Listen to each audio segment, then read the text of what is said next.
Jet Airways जय Mumbai international से संबंधित 3B777-300 ER को national company law appellate tribunal NCLAT में अधिग्रहण की कोशिश कर रहे कंसोर्टियम की असफल अपील के बाद चैलेंज ग्रुप द्वारा नियंत्रित विशेष प्रयोजन वाहनों SPVs को बेचा जाएगा।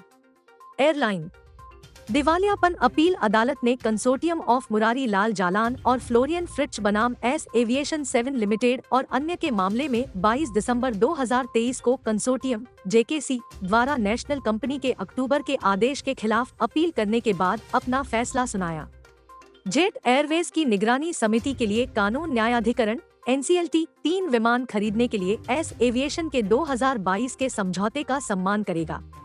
पिछले हफ्ते NCLAT ने बिक्री को विफल करने के लिए all India jet Airways officers and staff association की बोली को भी खारिज कर दिया था, जिसमें कहा गया था कि ग्राउंडेड विमान VTJV MSN 35,158 को अपने पास रखना जेट एयरवेज के हित में नहीं होगा।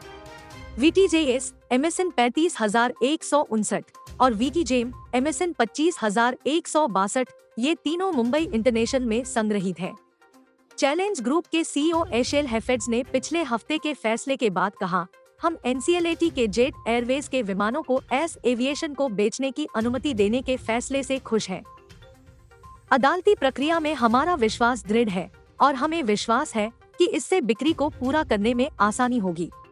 जेट एयरवेज के प्रवक्ता ने CH एविएशन को बताया, हम फैसले का अध्ययन कर रहे हैं और विस्तृत फैसले का अध्ययन करने के बाद हम अपने विकल्पों पर निर्णय लेंगे।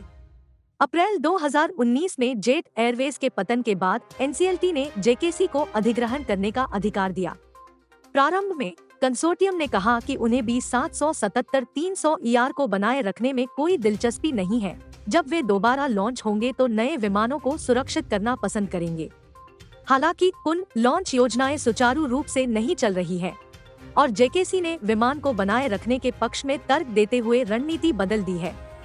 कर्मचारी संघ ने कहा कि जब तक उनकी बकाया राशि जैसे ग्रेच्युटी और भविष्य निधि का भुगतान नहीं हो जाता, तब तक विमान नहीं बेचा जाना चाहिए। हालांकि NCLAT ने कहा कि बिक्री INLCT द्वारा अनुमोदित समाधान योजना के अनुसार वितरण के लिए एस्क्रो खाते में जाएगी। S aviation 7 limited, S aviation 9 limited, S aviation 3 SPV को चैलेंज ग्रुप की सहायक कंपनी चैलेंज एयरलाइंस MTX6 माल्टा इंटरनेशनल द्वारा नियंत्रित किया जाता है। हेफेड्स ने कहा कि उन्हें जल्द से जल्द अधिग्रहण को अंतिम रूप देने की उम्मीद है ताकि संपत्ति के मूल्य में किसी भी नुकसान को रोका जा सके, क्योंकि लंबी बिक्री प्रक्रिया से विमान की स्थिति और खराब हो जाएगी और सौदे की व्यावसायिक व्यवहार्यता पर असर पड़ेगा।